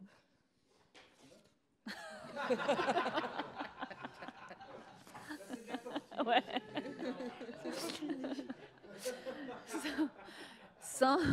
165 projets de rénovation d'enveloppes complètes ou partielles et qui concernent 12 968 logements pour un montant estimé de 606 171 011 euros. Et 218 projets d'intervention technique, ce qui concerne environ 63 981 interventions pour un montant total estimé de 182 481 775 euros. Je suis désolée pour les chiffres, mais on transmettra tout évidemment au secrétaire de la commission. Soit au total 563 projets pour un montant total de plus de 1,7 milliard d'euros. Petite précision quant à ces chiffres, il est évident que sur 10 ans et suivant alors une bonne gestion du remplacement de composants techniques, une partie des logements bénéficieront de plusieurs types d'interventions, par exemple une rénovation d'enveloppe, mais aussi une rénovation par exemple qui concerne que le chauffage. Quant aux catégories de rénovation et leur proportion au niveau budget, 276 projets permettront d'augmenter la sécurité du parc immobilier, dont 163 projets de rénovation complète ou intérieure, 113 projets de rénovation de composantes techniques, dont 35 projets relatifs à la protection incendie, 42 projets ayant un impact sur la sécurité, électricité et au gaz, 18 projets relatifs aux ascenseurs, 18 projets de sécurisation, donc par exemple la façade, l'amiante ou alors les abords du site. Parmi les projets ayant un impact positif sur la composition énergétique des logements, pour les 276 projets précités, il y a aussi, entre autres, 77 projets de rénovation complète, donc le bâtiment, gain plus ou moins de 60%, et il y a 86 projets de rénovation intérieure, et là, le gain il se situe entre 5 et 20%. En ce qui concerne les projets alors non financés, 7 projets touchant la sécurité pour un montant d'environ 80 millions d'euros ne peuvent pas être financés au-delà de 2025 et pourraient faire l'objet d'une demande de budget du gouvernement dans la mesure où les CISP concernés ne peuvent pas le faire finalement sur fonds propres ou via d'autres moyens. Néanmoins, les études relatives à ces projets seront aussi assurées financièrement par la SLRB. 5 projets pour un montant d'environ 21 millions d'euros. Là, ça concerne des toitures, du double vitrage, du chauffage central qui ne peuvent pas être complètement financés en 24 et 25. Et enfin, 6 projets pour un montant d'environ 53 millions d'euros ne peuvent pas être complètement financés sur le 10 ans pour le moment. Je vous remercie pour votre attention. Alors, je redonne la parole à Madame Willems pour sa réplique. Mais donc, je n'ai pas de réplique spécifique. J'attends les documents et le PV pour rediscuter avec mon collègue. Merci. Très bien. L'incident est clos, comme on dit. Alors, on fait un petit saut. Oui, donc Madame De Smet a reporté sa question. Donc, c'est à Madame Maison. Vous voyez, c'est la question orale qui concerne l'évaluation du processus de fusion des CISP. Oui, après, c'est Monsieur Vandenborg. Et après, on retourne à Madame Maison. C'est les 3 dernières. OK ? Voilà, la parole est à vous.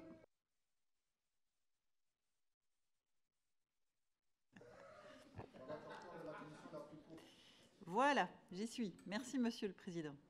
Madame la secrétaire d'État, conformément aux accords institutionnels intra-bruxellois conclus à la suite de la 6e réforme de l'État, le gouvernement a entrepris en 2013 une réforme de grande envergure qui avait pour objet de favoriser des regroupements et des rapprochements entre les nombreuses CISP en vue de rationaliser le secteur du logement social. À la faveur de ce processus de fusion arrivé à son terme en janvier 2018, le nombre de CISP a été réduit de moitié, passant de 33 à 16 en l'espace de 4 ans. Dès l'entame de cette législature, vous avez annoncé que le gouvernement entendait rapidement procéder à une évaluation complète du processus de rationalisation du secteur du logement social. Cette analyse devait être effectuée par un consultant externe. En 2020, la SLRB a toutefois estimé qu'il était préférable de postposer l'évaluation de ce processus, vu les circonstances exceptionnelles évidemment liées à la crise sanitaire. Au printemps 2022, la SLRB a lancé un marché public pour sélectionner le prestataire chargé d'évaluer le processus de rationalisation de ce secteur. Cette mission a été attribuée à Isis Consult en juillet 2022. Selon le cahier des charges, l'étude devait comporter 4 volets. Le premier, le calcul du coût global du processus de rationalisation, accompagnement, frais d'études, etc. Le deuxième volet, l'examen du déroulement des opérations juridiques en tenant compte des spécificités des différentes formes de regroupement, que ce soit des fusions, des absorptions, un apport commun du capital dans une nouvelle société, etc. Le troisième volet, c'était s'attacher à estimer les économies d'échelle qui peut être réalisées grâce au processus de rationalisation. Et le quatrième volet concernait l'examen de l'impact des fusions sur les performances des CISP sur le plan opérationnel et l'analyse de la façon dont le fonctionnement et le modèle organisationnel des sociétés de logement social avaient évolué à la suite de ces opérations de regroupement. Isis Consult a pu réaliser les 3 premiers volets de l'étude en s'appuyant sur des statistiques et des documents fournis par la SLRB, ainsi que sur des données collectées dans le cadre d'une enquête effectuée auprès des 16 CISP en 2022. Pour le dernier volet, le bureau d'études s'est notamment basé sur des informations recueillies par la cellule d'audit interne de la SLRB dans le cadre de ces missions. Et le 30 novembre 2023, vous nous aviez informé que le rapport final de l'étude devait être présenté au conseil d'administration de la SLRB en sa séance du 21 décembre 2023. Alors, Madame la secrétaire d'État, nous y sommes. Le bureau d'études Isis Consult a-t-il bien transmis son rapport final d'évaluation à la SLRB? Si oui, pourriez-vous nous en présenter les principaux enseignements? Selon les calculs d'Isis Consult, quel a été le coût total des opérations de fusion? Le processus de fusion des CISP a-t-il contribué à réduire les coûts d'exploitation sectoriels moyens par logement social? Le consultant a-t-il pu fournir une estimation de l'ampleur des économies d'échelle qui ont été réalisées dans l'ensemble du secteur grâce à ce processus de rationalisation?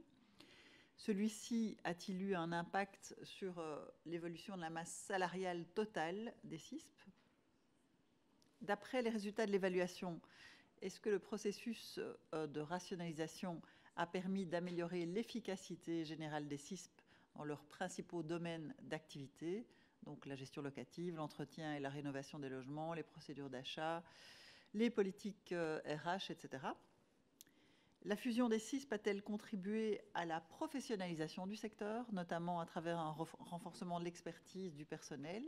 Est-ce que les grandes CISP qui n'ont pas dû fusionner et qui n'ont donc pas été impliquées dans ce processus, est-ce qu'elles accusent, ces grandes CISP, un retard en termes d'efficacité et d'expertise par rapport aux nouvelles grandes sociétés qui sont issues des opérations de fusion?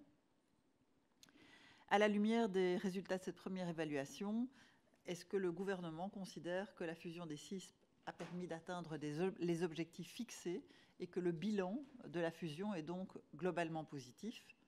Dans l'affirmative, étudiez-vous actuellement la possibilité de lancer un nouveau processus de rationalisation dans le secteur du logement social? Merci déjà pour vos réponses. Oui, tout à fait. Et il y a une question jointe, excusez-moi, de M. Vandenborg. Effectivement, je n'avais pas vu qu'elle était jointe. U hebt het woord. Ja, dank u. Mevrouw de staatssecretaris, ik heb u meermaals ondervraagd over de verdere rationalisering van de sociale woonsector en meer bepaald de openbare vastgoedmaatschappijen. De veel te lange wachtlijsten voor het verkrijgen van een sociale woning, ondertussen opgelopen tot meer dan 55.000 kandidaat-huurders en een wachttijd van gemiddeld 12 jaar. Ja, die cijfers spreken natuurlijk boekdelen.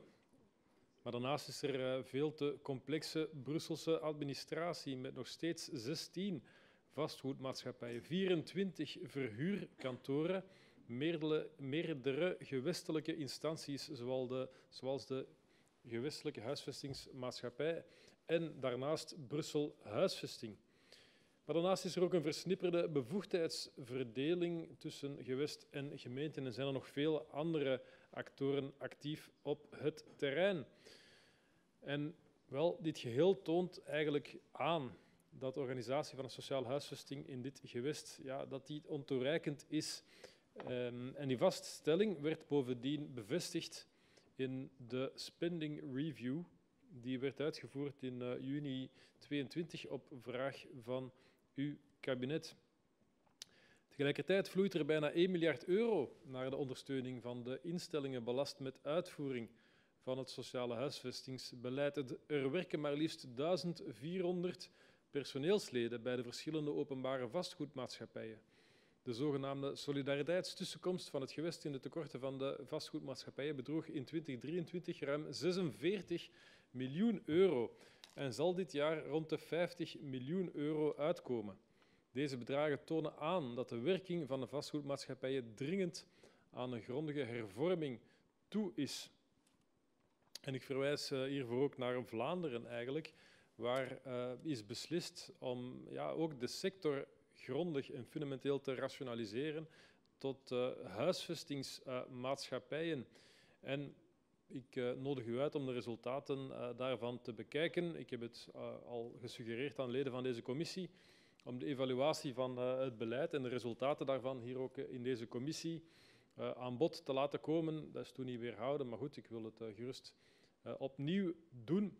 Want het is wel interessant, denk ik, om te kijken welk werk er is verzet in Vlaanderen en welke resultaten dat eigenlijk oogst. Maar goed, vorige legislatuur werd in Brussel het aantal vastgoedmaatschappijen teruggebracht van 33 naar 16. En in 2022 werd door de gewestelijke huisvestingsmaatschappij een evaluatie van deze hervorming aanbesteed aan de externe consultant Isis Consult. En eind vorig jaar antwoordde u op vraag van mevrouw collega Maison, die dus er nu op terugkomt op dit punt, dat dit eindrapport op 24 november werd bezorgd aan de gewestelijke huisvestingsmaatschappijen. Ongetwijfeld heeft u het zelf ook ontvangen. En het is besproken op de Raad van Bestuur van 31 december van de gewestelijke huisvestingsmaatschappij. Dus de vragen stellen zich, hoe staat het daar nu mee? Is het definitieve eindrapport intussen publiek beschikbaar? Kunnen wij dit ontvangen? Kan u de conclusies uit dit verslag kort toelichten? Werd dit eindrapport ook binnen de regering besproken en welke gevolgen zullen daaraan worden gegeven? Zijn er eventueel afspraken reeds gemaakt over verdere rationalisering binnen de sector? Ten derde geeft het eindrapport een duidelijk zicht op de efficiëntiewinsten en de schaalvoordelen van de operatie die is doorlopen, de fusie en de werkzaamheden van de vastgoedmaatschappijen. Ten vierde, wat is de impact van de eerste fusie op het aantal personeelsleden, de totale loonmassa? En tot slot, wat is de totale kostprijs van de opdracht van Isis Consult zelf? Werd die opdracht binnen de maximale uitvoeringstermijn van 200 kalenderdagen afgeleverd? Kan u dat toelichten? Alvast bedankt voor uw antwoorden. La parole à Madame Benamou. Merci, Monsieur le Président. Mesdames et Messieurs les députés, je vous confirme que le bureau Isis Consult a transmis son rapport final sur la première évaluation du processus de rationalisation des CISP. C'était le 23 novembre 2023. Il a été communiqué aux membres du conseil d'administration de la SLRB en date du 24 novembre 2023 et mis à l'ordre du jour du CA du 21 décembre 2023. Il a ensuite été mis à l'ordre du jour du comité restreint de concertation de ce 15 janvier 2024. Momenteel wordt de laatste hand gelegd aan de vertaling van het rapport. Daarom, meneer Van den Molen, kan het rapport pas als publiek worden beschouwd wanneer het zowel in het Frans als in het Nederlands beschikbaar is. Pour rappel, l'étude portait sur l'évaluation des opérations juridiques, l'évaluation des coûts liés à l'ensemble des opérations, l'évaluation des premiers effets d'échelle, l'évaluation des impacts des fusions opérationnelles, en ce compris l'impact sur la professionnalisation du secteur et en tenant compte de l'aspect humain. Les principaux enseignements de cette primo-évaluation sont les suivants. La réduction du nombre de CISP a permis de faire passer le nombre moyen de logements par CISP de 1190 fin 2012 à 2506 fin 2020 et le nombre médian de 974 à 2474. Les indicateurs de dispersion sont en nette régression. Globalement, des choix au niveau des modalités juridiques des regroupements sont considérés comme pertinents. Les opérations ont néanmoins été jugées très majoritairement complexes, voire très complexes. L'enquête effectuée dans le cadre de la mission d'évaluation met en exergue le fait d'avoir été accompagné tant par les services de la SLRB que par des professionnels et experts. La phase préparatoire des opérations juridiques a induit des charges de travail importantes et même très importantes pour le management et les équipes. La durée moyenne requise uniquement pour opérationnaliser les regroupements sur le plan juridique peut être considérée comme élevée. Cette période est source d'inquiétude, d'incertitude et de déstabilisation pour les membres du personnel. Le coût direct réel des dépenses induites par le processus peut être considéré comme élevé, voire même très élevé. Fin 2021, la situation consolidée des CISP ayant procédé à une fusion est plus favorable que celle des CISP n'ayant pas connu de regroupement. Néanmoins, la situation financière des CISP demeure très hétéroclite, ce tant parmi les CISP qui ont fait l'objet du regroupement, tant que parmi celles qui ne l'ont pas fait. Au niveau de l'augmentation des effectifs des CISP, on n'observe pas de différence entre les sociétés qui ont fait l'objet de regroupement et celles qui n'en ont pas fait l'objet. Il a été relevé la nécessité de maintenir et même de renforcer les relations et supports de proximité. Les services proposés ont été élargis et étendus à travers des initiatives des CISP et des partenaires locaux, ainsi qu'à travers des projets communautaires et collectifs. À ce niveau, il résulte de l'étude que le degré de maturité est pour une majorité des CISP plus élevé. Néanmoins, la situation ici aussi est très hétérogène. Globalement, au cours des 10 dernières années, la situation financière a eu tendance à s'améliorer dans les CISP ayant fait l'objet de fusions et autres regroupements. Néanmoins, de nouveau, l'hétérogénéité demeure une caractéristique sectorielle majeure constatée sur tous les plans. Le processus d'harmonisation au sein des CISP qui ont fait l'objet d'un regroupement requiert un temps très conséquent. Concernant le coût direct réel des dépenses induites par le processus, il s'élève à 4,33 millions d'euros. Ce montant comprend 1 748 356,51 € de dépenses générales, c'est-à-dire concernant l'ensemble du secteur, dépenses réparties comme suite: 1 672 000 pour le groupe d'experts pluridisciplinaires qui a accompagné les CISP au cours de l'ensemble du processus, 47 525 € de prise en charge des frais induits par des adaptations logicielles, 28 231,51 € pour des opérations de communication. Il y a également 2 146 045,16 € de dépenses individuelles des CISP qui ont été ensuite remboursées par la SLRB. Il s'agit majoritairement des dépenses liées aux frais d'actes, honoraires notariés et révisoraux, ainsi qu'aux audits et autres attestations imposées. Enfin, 442 868,39 € au minimum de charges supportées directement par les CISP. Ce montant est qualifié de minimum dans la mesure où tous les frais de personnel imputables au processus de fusion n'ont pas été repris comme tels et de grands écarts sont observés d'une CISP à l'autre. De in aanmerking genomen uitgaven zijn onderverdeeld in 3 categorieën: directe kosten in verband met de fusieoperaties, eventuele investeringen die nodig zijn als gevolg van de fusie. De aankoop of bouw van nieuwe hoofdzetels is niet opgenomen in de in aanmerking komende uitgaven en eventuele lasten als gevolg van de fusie. Le processus de fusion n'a pas contribué à réduire les coûts d'exploitation sectorielle moyens par logement social. Le coût des ventes et des prestations des CISP fusionnés ont augmenté de 38% entre 2012 et 2021. L'augmentation est identique pour les CISP non fusionnés. De loonmassa is tussen 2012 en 2021 met 45,9% gestegen bij de gefuseerde OVMS en met 31,1% bij de niet gefuseerde OVMS in dezelfde periode. Het aantal VT's per 100 woningen is in die periode van 2012-2021 bij de twee groepen op gelijkaardige wijze gestegen, van 2,82 naar 3,52 VT's bij de gefuseerde OVMS en van 2,78 naar 3,52 VT's bij de niet gefuseerde OVMS. Les constats généraux de l'étude font ressortir les éléments suivants. Globalement, au cours des 10 dernières années, le secteur dans son ensemble a fait un bond qualitatif. Ce dernier est lié à plusieurs facteurs, dont l'élargissement des équipes et des profils de compétences, le déploiement de nouveaux outils et de support de gestion, l'accélération de la mise en œuvre des programmes de rénovation, la multiplication des programmes et initiatives en lien direct avec les locataires, Le processus de rationalisation a, lui, contribué à ce bond qualitatif via l'effet de levier qu'il a entraîné. Globalement, toujours au cours de cette même période, la situation financière ne s'est pas dégradée et a même eu tendance à s'améliorer dans les CISP ayant fait l'objet de fusions et autres regroupements.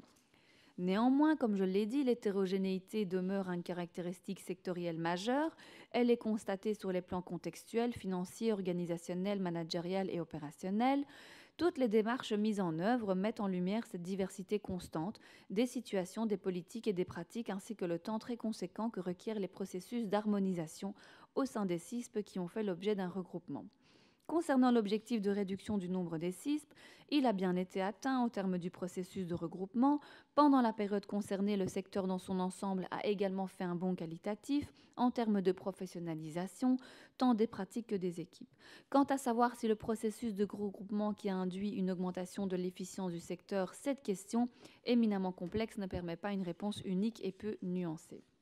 Aujourd'hui, la recommandation que conclut l'étude d'Isis Consult est de poursuivre de manière proactive l'amélioration des conditions de fonctionnement plutôt que d'envisager de nouvelles rationalisations du fait du temps très conséquent que requièrent les processus tant pour leur préparation que pour leur mise en œuvre post-décision, des effets majeurs au niveau des équipes, des coûts directs enregistrés et surtout du fait du caractère non encore abouti ou non parfaitement abouti des regroupements opérés. Dans cette perspective, il est recommandé de favoriser et de promouvoir à court et moyen terme les mutualisations, les échanges de pratiques et les retours d'expérience. Om te antwoorden op de vragen van meneer Van den Borre tot slot te vervolledigen, kan ik zeggen dat de totale kostprijs van de opdracht €48.225 exclusief BTW bedroeg. Dit wil zeggen €58.352 inclusief BTW vertaalkosten niet meegerekend. De opdracht duurde langer dan verwacht. Om de voorwaarden in het bestek en de projectbeheerregels na te leven, werd de opdracht in verschillende fasen opgedeeld. De uitvoeringsmodaliteiten werden besproken en vastgelegd met de verschillende belanghebbenden tijdens een vergadering van het begeleidingscomité van de opdracht, zoals voorzien in het bestek, wat leidde tot een verlenging van de theoretische deadline van de opdracht. Ik dank u voor uw aandacht. Alors, je redonne la parole à Madame Maison d'abord. Merci, Monsieur le Président. Merci, Madame la Secrétaire d'État, pour votre très longue réponse et très complète. Donc, on peut conclure au fait que finalement, ce processus de fusion a été long, a été énergivore, a été coûteux, a été chronophage, mais que finalement, il est globalement positif. Vous avez, je pense, si j'ai bien compris votre réponse, émis des réserves sur le fait que ce côté positif, ça fait partie. La fusion en est une des causes parmi d'autres. Donc, avec l'écoulement des temps, la modernisation et les réformes, le fonctionnement des CISP a été amené à s'améliorer, même indépendamment des processus de fusion. Donc c'est un contexte multifactoriel qui a fait en sorte que les CISP, globalement, fonctionnent mieux aujourd'hui, mais qu'il y a encore des disparités très importantes d'une CISP à l'autre, comme vous l'avez relevé, et ce, indépendamment du fait que ces CISP ont fait l'objet d'un regroupement ou pas. Et donc c'est globalement positif. On n'a pas encore tous les éléments pour pouvoir en juger de façon complète, comme vous l'avez dit, mais en tout cas, Isis Consult considère qu'il n'y a pas lieu, en tout cas vous considérez qu'il n'y a pas lieu sur base de ces premières conclusions de poursuivre un processus de fusion, mais qu'en revanche, il faut continuer à implanter les processus d'amélioration et de collaboration qui ont été déjà largement entrepris dans les CISP et parmi les CISP. Voilà. J'ai fait un résumé de votre réponse. Merci en tout cas pour ces éléments. Ok, la réplique pour Monsieur Van den Borre. Ja, dank u wel. Ja, uiteraard blijft het nog eventjes wachten op het finale rapport. Ik denk dat we dan meer in detail moeten bekijken hetgeen u vandaag beknopt komt toe te lichten. Maar ik hoor toch enkele positieve signalen in uw antwoord. Uiteraard is het geen zwart-wit verhaal. Uiteraard is het zeer technisch en is natuurlijk ook de vraag welk resultaat werd er van op het begin eigenlijk vooropgesteld. Welke doelstellingen vanuit het begin van de operatie eigenlijk werden naar voren geschoven. Hè. Tot welk resultaat moeten we komen? En dat moet men denk ik toch ook mee in rekening brengen. Hè. Was het louter een financiële operatie? Was het eigenlijk de bedoeling om de dienstverlening naar de gebruiker te verbeteren? Gaat het over een efficiëntieoefening? Die vraag is op het heden toch nog niet heel duidelijk. Ik hoor toch in uw antwoord zaken die verschillende richtingen opgaan. Hè. Bijvoorbeeld één element eruit neem. Zegt u dat de loonmassa toch wel opmerkelijk is gestegen. Bijvoorbeeld 45,9% gestegen bij de gefuseerde huisvestingsmaatschappijen, wat toch zeer opmerkelijk is aan dat een stuk hoger ligt dan bij de niet gefuseerde maatschappijen. Dus ik vraag me toch af welke doelstellingen er uiteindelijk naar voren werden geschoven. Maar eens dat we het rapport hebben ontvangen, lijkt me dat wel interessant om ook in de commissie verder te bespreken. En nogmaals, het lijkt mij interessant om dan die vergelijking verder te maken met wat er bijvoorbeeld in Vlaanderen is gebeurd, maar ik weet het niet. Ik ken minder de stand van zaken in Wallonië. Mogelijk zijn er ook efficiëntieoefeningen gebeurd in de sector. En dan om eens te vergelijken welke resultaten er werden geboekt, welke processen er werden gelopen en hoe men de sector in het geheel eigenlijk vandaag beoordeelt in de verschillende gewesten. Want ik blijf erbij dat de organisatie vandaag, zelfs na die fusieoperatie die is gebeurd, dat de situatie vandaag nog veel te complex is op het terrein en dat eigenlijk een efficiënt beheer van sociale woningen, sociale huisvestingen, maar ook andere woonoplossingen voor Brusselaars, dat die complexiteit ervoor zorgt dat we veruit niet de resultaten boeken die we zouden mogen verwachten van een moderne overheid. Alors, on termine avec la dernière question orale. Elle est déposée par Madame Maison. Elle concerne l'étude visant à revoir la méthode de conception de la grille indicative des loyers. Tiens, la parole est à vous.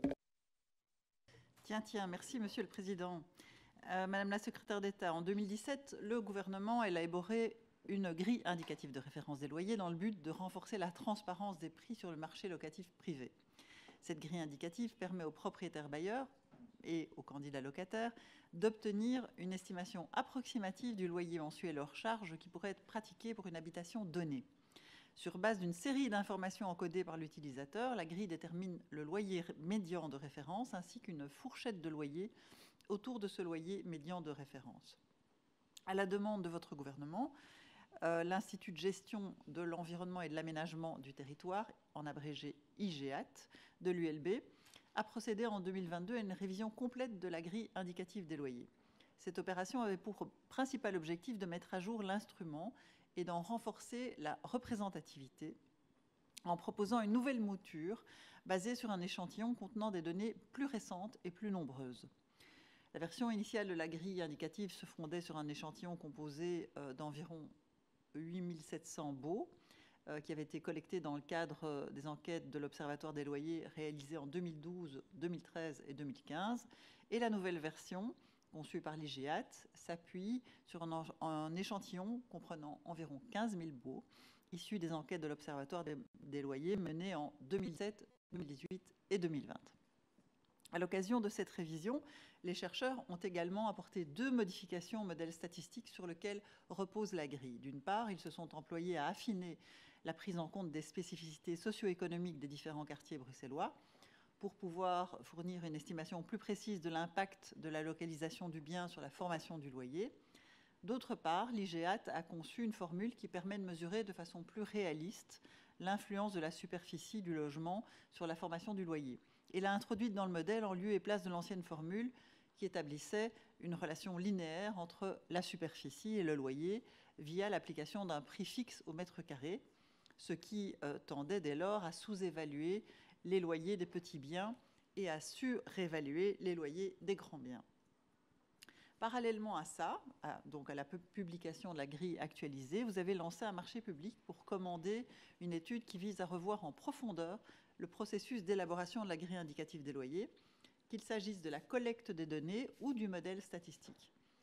L'objectif était d'améliorer le niveau de représentativité et de fiabilité de la grille en concevant une nouvelle mouture qui serait alimentée non seulement par les données issues des enquêtes annuelles de l'Observatoire des loyers, mais également par des sources administratives telles que la base de données des certificats PEB ou la future base de données centralisée relative au marché locatif privé. Selon le cahier des charges, les auteurs de l'étude devaient aussi s'attacher à analyser des données relatives à la structure de la propriété résidentielle de manière à pouvoir dresser le profil des bailleurs en région bruxelloise. Cette mission a été attribuée en 2022 au Brussels Studies Institute, une équipe composée de chercheurs de l'ULB et de la VUB pour un coût total de 234 000 €. En novembre 2023, vous avez indiqué que les chercheurs devaient transmettre leur rapport final à la fin de l'année 2023. Donc, j'en viens à mes questions. Est-ce que BSI, le Brussels Studies Institute, a bien remis au gouvernement le rapport final de l'étude qui vise à développer une nouvelle méthodologie pour l'élaboration de la grille indicative des loyers? Si oui, pourriez-vous nous exposer les conclusions de cette étude? Quelles modifications les chercheurs recommandent-ils d'apporter au mode de collecte des données? Quelle base de données proposent-ils de mobiliser pour alimenter la grille indicative des loyers? Où en est le développement du dispositif régional d'enregistrement des baux? Qu'en sera-t-il de l'articulation entre les sources administratives et les données issues des enquêtes? Quelles adaptations les auteurs de l'étude suggèrent-ils d'apporter au contenu et à la structure des enquêtes de l'Observatoire des loyers? Le BSI recommande-t-il d'adapter le modèle statistique qui permet de calculer le loyer médian de référence? Les chercheurs suggèrent-ils d'introduire dans le modèle des variables supplémentaires susceptibles d'exercer une influence sur la formation du loyer? Enfin, BSI est-il en mesure de nous présenter les résultats de l'étude consacrée au profil des propriétaires bailleurs? Merci déjà pour vos réponses. Je redonne une dernière fois la parole à Madame Benamou. Merci, Monsieur le Président. Madame la députée, les rapports relatifs à l'élaboration de la grille indicative des loyers et à l'Observatoire des loyers ont bien été livrés par le Brussels Studies Institute le 30 novembre dernier lors d'un comité d'accompagnement. Le comité d'accompagnement a donc bien pris acte des conclusions. Cependant, il est prévu que BSI réécrive le rapport de manière plus accessible afin de permettre une compréhension claire à tout public. Je vous propose de vous le communiquer lorsqu'il sera disponible. Par contre, le volet profil des bailleurs n'est quant à lui pas encore clôturé.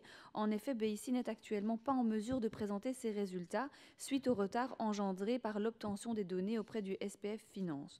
Les données devraient être obtenues normalement pour ce printemps. De manière très succincte, car la matière est complexe et technique, concernant la nouvelle méthodologie de la grille indicative des loyers, 3 modèles ont été estimés par les chercheurs pour relier le niveau du loyer aux caractéristiques du logement. Ces 3 modèles sont les suivants: le logarithme du niveau du loyer, le niveau du loyer par superficie. Le modèle relatif au niveau du loyer par superficie s'avère être celui qui offre les meilleures garanties en matière de prédiction. Concernant la collecte des données, les chercheurs proposent d'alimenter la grille sur base d'enquêtes de l'Observatoire des loyers, basée sur une méthodologie d'enquête précise et rigoureuse, sur un questionnaire simplifié, mais aussi sur un plan d'échantillage construit avec StatBell. Les chercheurs recommandent de se servir des données issues de l'enregistrement pour l'actualisation des modélisations et l'injection des loyers actualisés, ainsi que pour permettre un suivi permanent du marché sur base des seules variables de base. Concrètement, les prochaines étapes quant à la grille des loyers seront donc les suivantes. Tout d'abord, poursuivre l'enregistrement des baux dont les données seront indispensables, quelles que soient les futures orientations. Ensuite, évaluer avec Perspective et Bruxelles Logement le rapport coût-bénéfice de cette approche proposée par BSI. Et enfin, réceptionner le volet relatif au profil des bailleurs. Concernant l'enregistrement des baux, ce projet se poursuit. Sur le plan légal, l'avant-projet d'ordonnance a été approuvé en 2e lecture et l'avis du Conseil d'État a été demandé début décembre et nous devrions normalement le recevoir, je l'espère, début février. Il y a un peu de retard au niveau du Conseil d'État et il a demandé une prolongation du délai. J'espère pouvoir présenter donc ce projet, je l'espère vraiment début mars, ici au Parlement. Et au niveau opérationnel, les services de Bruxelles Logement et de Paradigme sont occupés à élaborer un outil informatique. Je vous remercie. Madame Maison, pour votre réplique. Merci, Monsieur le Président. Merci, Madame la Secrétaire d'État. Merci pour ces éléments de réponse. Ça avance, même si voilà, BSI doit simplifier sa communication, ce que je peux comprendre dans ces matières qui sont assez techniques. On est évidemment chez DEFI extrêmement positif par rapport à ces évolutions de modèles et en tout cas la banque de données centralisée, c'est très très important, qui dépendra aussi de l'enregistrement des baux et qui donc, enfin régional des baux et qui donc va prendre un certain temps. Je voulais savoir, peut-être question complémentaire, si dans l'intervalle, puisque cette banque de données centralisée ne sera pas disponible tout de suite, évidemment, si vous comptiez relancer de nouvelles enquêtes de l'Observatoire, parce que finalement, il n'y en a pas eu en 2021, ni en 2022, ni en 2023, il n'y en aura pas en 2024. Et on sait que, même si la grille est indexée, on sait aussi que les loyers, vous le dites très souvent, ont dépassé l'inflation, vu notamment le coût des matériaux et des assurances et tous les paramètres que l'on connaît.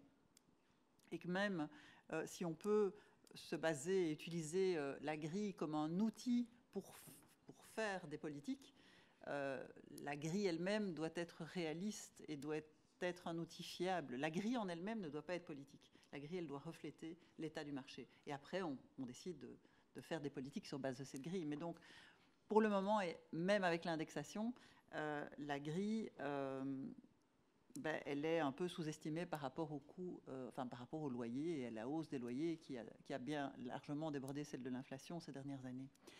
Et alors, par rapport à l'étude sur la structure de la propriété, j'entends qu'elle n'est pas encore disponible. Hier, et avec certains membres de votre cabinet, on a assisté à un colloque au Palais des Académies. Et c'est vrai que là, ils avaient des informations assez... plus d'informations que nous, en tout cas, sur la structure de la propriété à Bruxelles. Et donc, je crois que ce serait aussi intéressant. Moi, je n'ai pas osé, je vais vous dire, leur poser la question, mais je crois que ce serait intéressant aussi que des membres de votre cabinet qui étaient présents puissent leur poser la question de savoir à ces chercheurs de l'ULB comment ils ont obtenu ces données que finalement et le PTB et DEFI demandons pour des raisons différentes depuis quelques années. Tout à fait, je pense qu'on a terminé. Là, Madame Benamou, allez-y, si vous voulez dire un dernier mot. Ok, l'incident est clos. Alors, on se retrouve la semaine prochaine justement pour la présentation de l'étude ISIS Consult sur le processus de fusion de CISP. Bonne fin d'après-midi.